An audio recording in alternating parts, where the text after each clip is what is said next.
Shalom para sahabat Yesus, pada ibadah 5 menit kita hari ini kita akan dilayani oleh Kak Majesty dari Abba Love Ministries. Saya yakin pesan Tuhan yang akan disampaikan oleh Kak Majesty akan memberkati kita semua.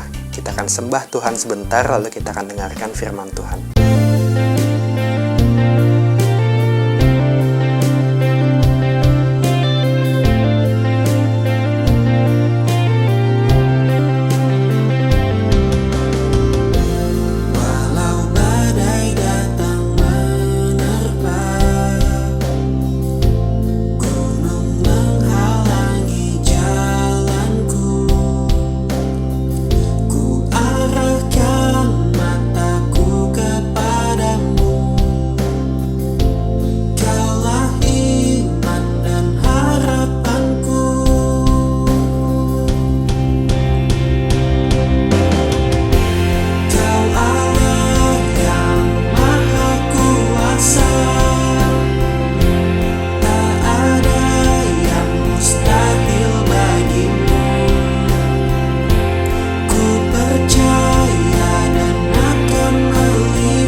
Shalom sahabat Yesus, apa kabar?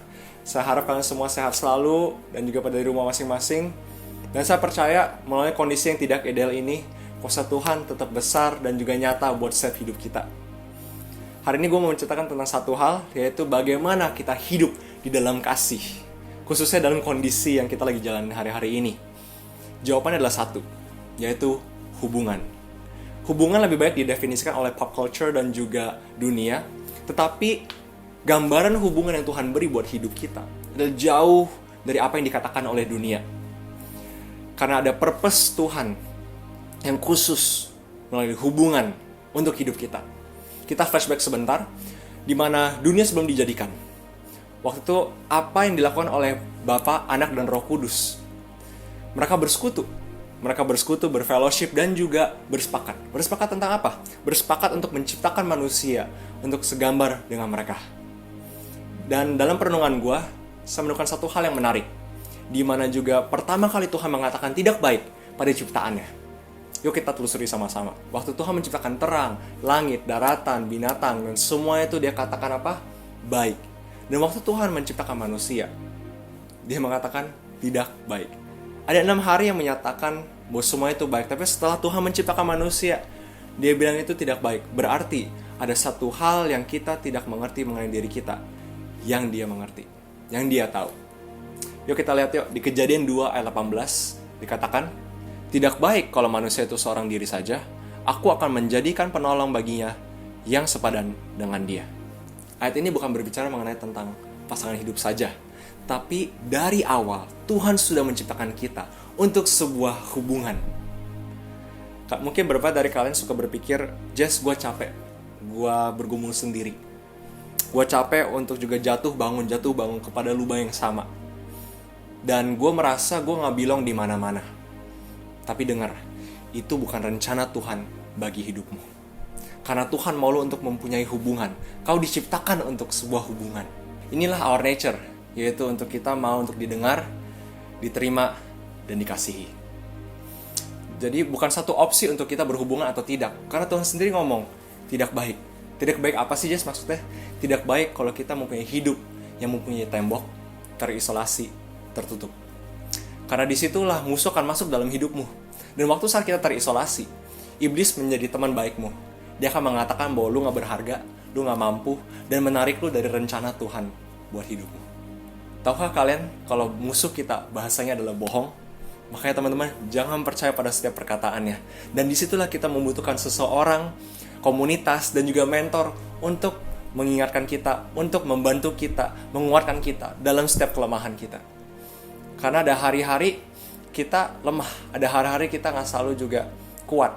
Seperti saya membutuhkan 2-3 orang, atau mungkin lebih, saya membutuhkan komunitas, di mana saya lemah, teman-teman bisa menguatkan saya. Di saat saya lemah, teman-teman bisa mendoakan saya. Di mana saya jatuh, teman-teman bisa juga mengangkat saya. Seperti dikatakan di Yakobus 5 ayat 16, di mana kita saling mengaku dosa, maka kita akan sembuh. Dan juga dibilang, Doa orang benar bila yakin didoakan, maka besar kuasanya. Tuhan menciptakan kita untuk sebuah hubungan. You are created for relationship. Dia mau lu untuk mempunyai teman, walaupun teman lu yang lalu meninggalkan lu. Dia mau lu untuk mempunyai pemimpin yang menuntun lu, walaupun mungkin pemimpin yang lalu menggunakan lu dan tidak menghargai lu.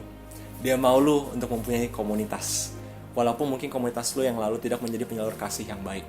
Dia rindu untuk lu mempunyai a good marriage life, a blessed marriage life yang diliputi oleh love, honor, and respect. Tidak ada yang mustahil bagi Tuhan buat setiap masa lalumu, karena Dia adalah penebusmu.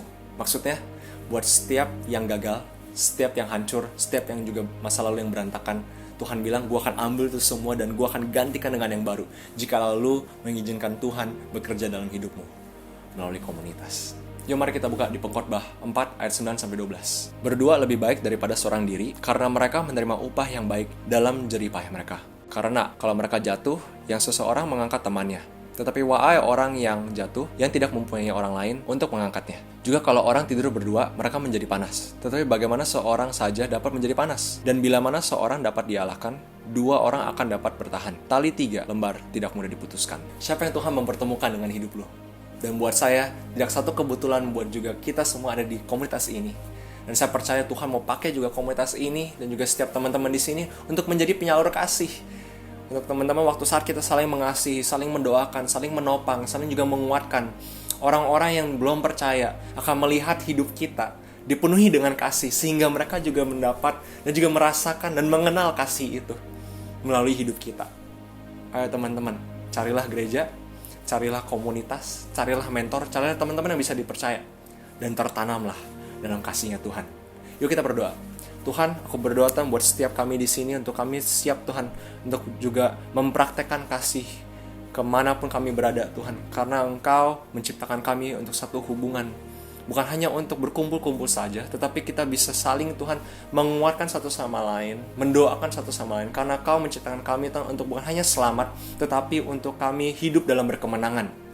Dan kami percaya Tuhan, doa orang benar besar kuasanya. Dan hari ini Tuhan, aku percaya Tuhan, Kau kuatkan hati kami, kuatkan tangan kami, kuatkan kaki kami, karena kami mau Tuhan, apapun yang kami lakukan, kami akan berespon dengan kasih.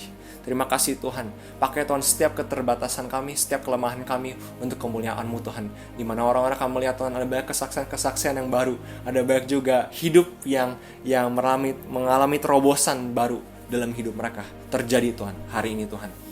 Terima kasih Tuhan, Kau pakai Tuhan setiap komunitas, Kau pakai juga setiap kami di sini Tuhan, untuk menjadi kasih-Mu Tuhan, terang-Mu Tuhan, kemanapun kami berada. Terima kasih Tuhan, di dalam nama Yesus, haleluya, amin.